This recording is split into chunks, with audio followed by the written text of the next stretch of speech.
အားလုံးပဲမင်္ဂလာပါ UK Match Day ရဲ့ Facebook နဲ့ YouTube Channel ကနေကြိုဆိုပါတယ်မနေ့ညကတော့အင်္ဂလန် Premier League မှာလုံးဝကိုစိတ်ဝင်စားစရာရလဒ်တွေထွက်ပေါ်ခဲ့တယ်အထူးဖြင့် Premier League ကအသင်းကြီးနှစ်သစ်ဖြစ်တဲ့ Manchester United ရော Arsenal တို့နိုင်ပွဲကိုစီရခဲ့သလိုတစ်ဖက်မှာလည်း Marcelo Bielsa ရဲ့ attacking football ရှိတဲ့အသင်းကတကယ့်ကိုခြေစွမ်းပြပြီးတော့ဂိုးပြတ်နိုင်တယ်ဆိုတော့ဒီကနေ့ကစားခဲ့တဲ့အင်္ဂလန် Premier League ပွဲတွေရဲ့အကြောင်းတွေကိုပထမဆုံးအနေနဲ့လေ့လာကြည့်ရင်တော့ဒါ Old Trafford က Manchester United နဲ့ Wolverhampton ပွဲနဲ့စမယ်ဆိုရင်ဒီပွဲကိုအားလုံးမျှော်လင့်ထားတာက Manchester United ကယုံကြည်မှုအပြည့်နဲ့ဒီပွဲကိုပြင်ဆင်ထားသလိုတစ်ဖက်မှာလည်း Tottenham Hotspur ကိုနောက်ကျကိုရပြီးတော့တေချခဲ့တဲ့ Wolverhampton ကလည်းသူတို့က United နဲ့ကစားရင်သူတို့မှာအတိုင်းအတာတစ်ခုထိယုံကြည်မှုရှိတယ်ဒီပွဲကတကယ်တမ်းကျတော့ United ကပြောင်းလဲအချို့လုပ်ထားတယ်ဂိုးသမားကတော့တဟဲရဘယ်ဘက်ချမ်းမှာ Alex Telles ပါပြီးတော့ Center back ဖြစ် Maguire နဲ့ Eric Bailly ကစားတယ်ပြီးတော့မှညာဘက်ချမ်းမှာတော့ Wan-Bissaka ကစားတယ်ကွင်းလယ်မှာ Martin နဲ့ Pogba Bruno Fernandes ကနံပါတ်10ဦးမှာကစားပြီးတော့ထောင်တိုက်စစ်မှုဖြစ် Edinson Cavani နဲ့ဘယ်ဘက်ချမ်းမှာတော့ Marcus Rashford နဲ့ညာဘက်ချမ်းမှာတော့ Mason Greenwood ကစားတယ် Wolverhampton ကဒီဘက်နောက်ပိုင်းမှာ Raul Jimenez ဒဏ်ရာရသွားပြီးတဲ့ခါမှာသူတို့အသင်းမှာအဓိကပြဿနာတိုက်စစ်ပိုင်းတိတိသာအားနေတယ် Wolves ကဒီဘက်ယာတီမှာရောပြီးခဲ့တဲ့ယာတီတစ်လျှောက်လုံးမှာစုစုပေါင်း32ဂိုးသွင်းထားတာတိုက်စစ်မှု Raul Jimenez က32ဂိုးသွင်းတယ်ဒုတိယဂျိုးပြုဆုံးကစားမက Diego Jota 15ဂိုးသွင်းတယ်ဆိုတော့တတိယကစားသမားတွေကဟိုအောက်က4-5ဂိုး6ဂိုးပဲရတယ်ဆိုတော့ Wolverhampton တသင်းလုံးရဲ့အဓိကတိုက်စစ်ပိုင်းက Jota နဲ့ Jimenez ဆိုတော့ဒီနှစ်ယောက်လုံးမရှိတဲ့အချိန်မှာ Wolves ကဥဆောင်သူမဲ့ဖြစ်နေတယ်ဒါပေမဲ့ဘောလုံးပိုက်ဆိုင်မှုကောင်းတယ်ကွင်းလယ်ကစားမကောင်းတယ်ရှိတဲ့ Wolves ကပွဲကိုအတိုင်းအတာတစ်ခုထိ very tight game ဖြစ်အောင်လုပ်တယ်ဗျဒါကြောင့်ကျွန်တော်တို့ပွဲကနှစ်သင်းလုံးနဲ့ neutral point အနေနဲ့ဂျားနေပြည်သက်အနေနဲ့ကြည့်ရင်အရန်ကြီး great game မဟုတ်ဘူးဒါပေမဲ့ तू က nice နှစ်ပိုင်းအားပြိုင်နေပြီးတော့တသင်းနဲ့တသင်းကြားမှာအမားဆောင်နေဘောလုံး position အပါစီရဖို့နဲ့ Wolverhampton ရဲ့ခံစစ်နှစ်ထပ်ထားတာကလည်းဒီနေ့ဘောမှာ Manchester United အတွက်ဒီတကယ့်ကိုခက်ခဲကစားခဲ့ရတယ်နောက်တစ်ခုကတော့ဘာလဲဆိုတော့ United ဘက်ကဂိုးသမား David De Gea လည်းတကယ့်ကို credit ပေးရမယ် Wolverhampton သွင်းတဲ့အပိုင်လုံးနေနောက်တစ်ခုက Wolverhampton ရဲ့နောက်ခံလူ Roman Saiz ကိုသဘောကျတဲ့အချက်ကဘာလဲဆိုတော့ဒီကောင်ကဒီဘွဲမှာပါဝင်ပတ်သက်မှုတွေတော်တော်များရတယ်ဗျာ United ကိုပတ်ကိုထောင်နဲ့ cross တွေမှာသူဟာအမြဲတမ်း danger လုပ်တယ်ခေါင်းတိုက်ဘောတွေအမြဲတမ်းဥတယ်ဗျာ Roman Saiz ကတလုံးဆိုဘားထီသွားတယ်ဒါပေမဲ့ Manchester United ရဲ့အနိုင်ဂိုးမှာကျတော့သူဟာအဓိကပါဝင်ပတ်သက်သွားတယ်ဆိုတော့ဟိုတနေ့က Tottenham နဲ့ပွဲမှာလည်း Saiz ကခြေပါကိုသွင်းခဲ့တယ်ဆိုတော့သူဟာတကယ်ကို set piece မှာ danger ဖြစ်တယ်ဆိုတော့ Manchester United အနေနဲ့ပထမပိုင်းမှာ frustrated ဖြစ်တာများတယ် Cavani ဆိုရင်နောက်ထိစိမ့်လာတဲ့ခါမှာ area ထဲမှာအရန်ကိုဖာဖြစ်နေတယ် United ဘက်က chance ကပထမပိုင်းမှာရောဒုတိယပိုင်းမှာကြည့်ရင်နှစ်သင်းလုံးကချိန်ညီတယ် average ပေါ့ United ကတော့အတိုင်းအတာတစ်ခုထိပိုင်ဆိုင်မှုအသာနဲ့ကစားထားပေမဲ့ Wolverhampton ကကျွန်တော်တို့မျှော်လင့်ထားတဲ့ expectation မျိုးမရှိဘူးဒါပေမဲ့ပွဲကတေချနိုင်တဲ့ပုံစံမျိုးဘာကြောင့်လဲဆိုတော့ဒီ Manchester United ကိုကျွန်တော်တို့ကြည့်တဲ့အခါမှာဗျာသူတို့ရဲ့အဓိကကစားမှာ Marcus Rashford ရော Bruno Fernandes ရောအရန်ပွဲပန်းနေတယ် social တွေနဲ့ပြီးခဲ့တဲ့ League ဖလားပွဲစဉ်မှာတည်းကသူနားသိင်းရသားနဲ့မနားဘဲနဲ့ဒီကစားမတွေကို keep using ဖြစ်တဲ့အခါမှာကစားမတွေကဒီနေ့ပွဲမှာတော်တော်သိတာတယ်ဟုတ်ပါကလည်းပထမပိုင်းမှာ Deepin Rose ဆင်းတဲ့အခါမှာတိုက်စစ်ပိုင်းကိုအဲ့လောက်ကြီးမလိုက်နိုင်ဘူးဒါပေမဲ့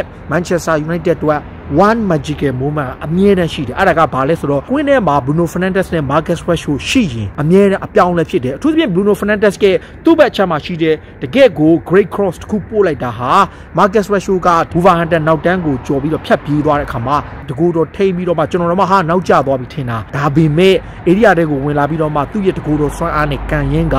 big deflection ဖြစ်ပြီးတော့ဂိုးသွားတယ်ဂိုးသမား Rui Patricio လည်းမတက်နိုင်ဘူးပထမပိုင်းမှာ Bruno Fernandes အပိုင်ကန်သွင်းမှုကိုဂိုးသမား save ခဲ့တော့ David De Gea လည်းဒီ Wolverhampton ရမယ့်အခွင့်အရေးတွေကိုသူ save ခဲ့တယ်ဒါပေမဲ့ Rashford သွင်းတဲ့90 တက်မိနစ်ဟာ Manchester United အတွက်တကယ့်ကို huge goal ပဲဘာကြောင့်လဲဆိုတော့ဒါသူတို့ရဲ့ season အတွက်ယုံကြည်မှုအပြည့်အဝရှိသွားတဲ့အချက်ပဲဘာပြောချင်လဲဆိုတော့အဓိကအဲ့ goal ဟာ Manchester United အတွက်တကယ့်ကိုအရေးပါတဲ့ goal ဖြစ်သွားပြီးတော့ Bruno Fernandes အတွက်လည်းပို32 goal ပေါင်ပတ်သက်တဲ့18 goal သွင်းပြီး14 goal ဖန်တီးပေးတယ် Marcus Rashford လည်းတကယ့်ကိုအရေးပါတဲ့အဖို့တန်သူ့အတွက်တော့ injury time မှာမိနစ်90နဲ့အထက်သွင်းတာသူ3 goal မြောက်သွင်းတယ်ကျွန်တော်ခုနပြောလို့ပေါ့ Roman Saiz ကအမြဲတမ်း moment တိုင်းမှာဝင်ပါတာပထမပိုင်းမှာလည်းသူက danger လုပ်တယ် United ခံစစ်ကိုလည်းဒုက္ခပေးတယ်ဒါပေမဲ့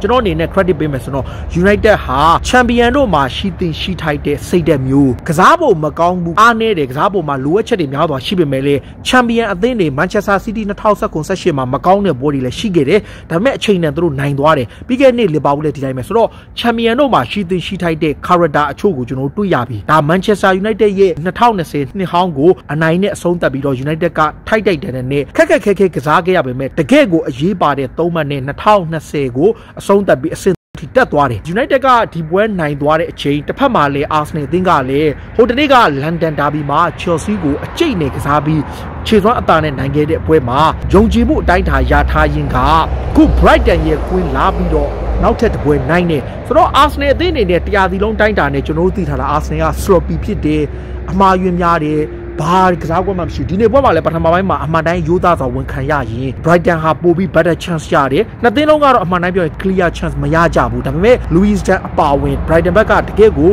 great chance တွေရခဲ့ပေမဲ့ Brighton ကန်ဆိုးသွားတယ်အဲ့အလုံးတွေကိုသုံးချတာနောက်ဒီဟာဒီမှာ Green Porter ရဲ့အသင်းကိုအဓိကပြောချင်တာက chance တွေတော့သူတို့ create လုပ်နိုင်ပါတယ်ကစားပုံလည်းကောင်းပါရဲ့နဲ့ကိုမသွင်းနိုင်တဲ့သူတို့ရဲ့အချက်ကအဓိကပြဿနာပဲ Arsenal အသင်းကတော့ဒုတိယပိုင်းမှာ Mikel Arteta ရဲ့ team talk ကအရေးပါဖို့ရတယ်ဗျကစားပုံနည်းနည်းလေးပြောင်းလာတယ်ပို့ပြီးတော့ခတ်တော့ကစားလာတယ်အထူးဖြင့်တောင်မန်တွေကဘလုံးပေးတဲ့အပိုင်းမှာ Kieran Tierney နဲ့ Aubameyang ထက်ညာဘက်ချမ်းမှာရှိတဲ့ Hector Bellerin နဲ့ Bukayo Saka ဘက်ကနည်းနည်းလေးပို့ပြီးလှုပ်လာတယ်နောက်တစ်ခုက Emery Smith Rowe ရဲ့နံပါတ်10 row မှာဒီကစားမလေးက Saka ဘက်ကိုပို့ကစားပြီးတော့အဲ့ဘက်ချမ်းကိုပို့ပြီးကူတဲ့ခါမှာအဲ့ဘက်ချမ်းနည်းနည်းလေးလွတ်တယ်ဂိုးရသွားတာကလည်း66မိနစ်မှာဂိုးသွားတာအဲ့ဒါက Martinelli စားဝင်လာတဲ့ Lacazette သွင်းသွားတာဝင်လာပြီး29စက္ကန့်အတွင်းမှာပဲလှလှပပသွင်းသွားတာအဓိက credit ပေးရမှာက Bukayo Saka ဒီ holding ပေးတဲ့အလုံးကနေကွင်းလေကနေတောက်လျှောက်ဆွဲလာတာကသူ့ရဲ့တကူတော်စွမ်းအားကြောင့်ပဲသူဖန်တီးပေးတာကနေ Lacazette ပိတ်သွင်းပြီးတော့ Arsenal အသင်းကအဲ့တလုံးရသွားတယ်အဲ့နောက်ပိုင်းမှာ Arsenal အသင်းဘက်ကမတိုင်ခင်အစောပိုင်းတုန်းကလည်း Bukayo Saka ပေးတဲ့အလုံးကို Pierre-Emerick Aubameyang အပိုင်ပိတ်တာအသုံးမချနိုင်လို့Martinelli ရဲ့အခွင့်အရေးတွေလည်းရှိတယ်ဒါပေမဲ့ပထမပိုင်းမှာအားရစရာမရှိပေမဲ့ဒုတိယပိုင်းမှာအတိုင်းတာတစ်ခုတီခြေစွမ်းပြပြီးတော့နိုင်ခဲ့တဲ့ Arsenal အတွက်အဲ့တကိုးတဲ့နဲ့နိုင်တာ Saka အတွက်လည်းဒါသူ Arsenal အသင်းကစားသမားဘွားပြီးခဲ့တဲ့ရာသီစကတည်းကဆိုရင်သူဖန်တီးမှု15ချိန်ရတယ်ဥရောပမှာဆိုရင်တော့12ချိန်ပေါ့ဗျာ12ချိန်ဆိုတာကပြီးခဲ့တဲ့နှစ်ကစပြီဆိုရင် Jadon Sancho ကတော့အများဆုံးဒါပေမဲ့ပြောချင်တာက Arsenal အသင်းမှာ Aubameyang ရဲ့ယုံကြည်မှုအတိုင်းတာတစ်ခုတီအောက်နေပေမဲ့ Lacazette ကတော့ဂိုးရတယ်ဆိုတော့သူ့အတွက်3ပွဲဆက်ဂိုးပြန်သွင်းနိုင်တယ်လို့ရာသီစမှာ Fulham နဲ့ဒီဝက်ဆန်ကို2ပွဲဆက်နိုင်ပြီးတော့ Arsenal အတွက်နောက်ထပ်တော်တော်ကြကြကစားပြီးမှနိုင်တာပါဒီပွဲကလည်း Arsenal အတွက်အရေးပါသလိုဒါ Mikel Arteta တို့လည်း2020ကိုနောက်ထပ်နိုင်ပွဲနဲ့ရလို့သူတို့အနေနဲ့အမှတ်ပေးစရာရဲ့အတိုင်းတာတစ်ခုဒီအပေါ်တက်လာခဲ့တယ်ဒါပေမဲ့ခြေစွမ်းပိုင်းကတော့လိုအပ်ချက်တွေရှိပေမဲ့အဖိုးတန်3မှတ်ရရှိသွားတယ်ဒီကနေ့ညကစားခဲ့တဲ့ပွဲမှာတကယ်ကို impress ဖြစ်ပြီးတော့အကောင်းဆုံးနဲ့ခြေစွမ်းပြတဲ့အသင်းက Leeds United ပါသူသဖြင့် Liverpool ကိုပူပူနွေ့နွေ့တရေကန်ထားတဲ့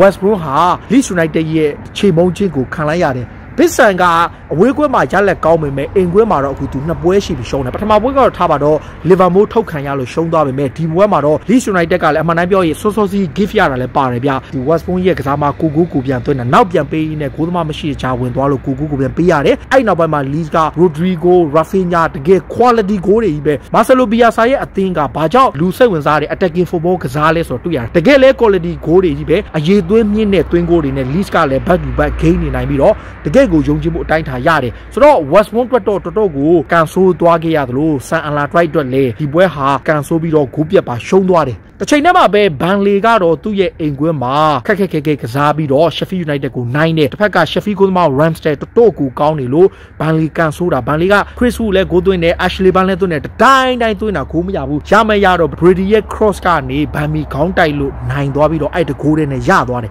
ဒါဘန်လီအတွက်အရေးပါတဲ့3မှတ်ဖြစ်သွားတယ်ဆိုတော့နှစ်ချုပ်အနေနဲ့ဒီနေ့ပွဲကိုကြည့်ရင် Champion စိတ်သက်မျိုး Champion performance မျိုးဆိုတော့ဒီနာကတပွဲလုံးကို dominate လုပ်ထားတဲ့ပုံစံမျိုးပြောတာမဟုတ်ဘူး Champion တို့မှာရှိတိုက်တဲ့ character Champion တို့မှာရှိတိုက်တဲ့ပုံစံမျိုးတွေနဲ့ Manchester United ကနိုင်ခဲ့တယ်ကျွန်တော်ပြောချင်တာက performance ကတော့အဲ့လောက်ကြီးမကောင်းဘူးဒါပေမဲ့တော်တော်များများပွဲတွေမှာအသင်းကြီးတွေတော်တော်များများကခြေစွမ်းမပြနိုင်ပေမဲ့နိုင်ခဲ့ပြီဆိုရင်ဒါသူတို့ရဲ့ character ကောင်းတယ်လို့ပြောလို့ရတယ် United အနေနဲ့ပတိကနှစ်က Liverpool လည်းဒီတိုင်းပဲ Man City ရဲ့တိုင်းပဲတချို့ပွဲတွေရှိတယ်ဒါပေမဲ့အဲ့ဒီပွဲတွေမှာနိုင်အောင်3မှတ်ယူထားတာဟာအမတန်အရေးကြီးတယ် Marcus Rashford ရဲ့နောက်ကျဂိုးဟာ Manchester United နဲ့ Solskjaer အတွက် Champion တို့မှာရှိတိုက်တဲ့ character မျိုးကိုပြနိုင်တယ် Bruno Fernandes ပင်မနေပြီး Rashford ပင်မနေပြီး Solskjaer အနေနဲ့ rotate လုပ်တင်တယ်ဒါပေမဲ့ဒီဂိုးဟာ Manchester United ရဲ့ season မှာအရန်ကိုအဓိကဖြစ်သွားနိုင်တဲ့ဂိုးပါဆိုတော့ United အတွက် congratulation ပါ Arsenal ကလည်းလိမ့်ပဲနဲ့နိုင်ပြီးတော့ Burnley လည်းထပ်နိုင် Leeds United လည်းနိုင်တဲ့အတွက်ကြောင့်ဒီကနေ့ပွဲကတော့တကယ်ကိုစိတ်ဝင်စားစရာအခြေအနေပါဆိုတော့ပရိသတ်တွေကရောဘယ်လိုမျိုးမြင်လဲ Manchester United ရဲ့ Champion မျှော်လင့်ချက်အခွင့်အရေးဘယ်လောက်ထိတိုင်းတာရှိမလဲ Arsenal ရဲ့နိုင်ပွဲ2ပွဲရလာမှုနဲ့ Arteta ရဲ့အသင်းကယုံကြည်မှုအတိုင်းတာပြန်ရပြီလားတန်းစင်းစုံတွေက West Brom ရဲ့အခြေအနေ Sheffield United အခြေအနေနဲ့ Burnley တို့ Leeds United ရဲ့အကြောင်းတွေကိုလည်းကိုယ့်မှမှာဝင်ရောက်မှတ်ချက်ပေးကြပါလို့ပြောရင်းနဲ့အားလုံးကိုကျေးဇူးတင်ပါတယ်ဗျ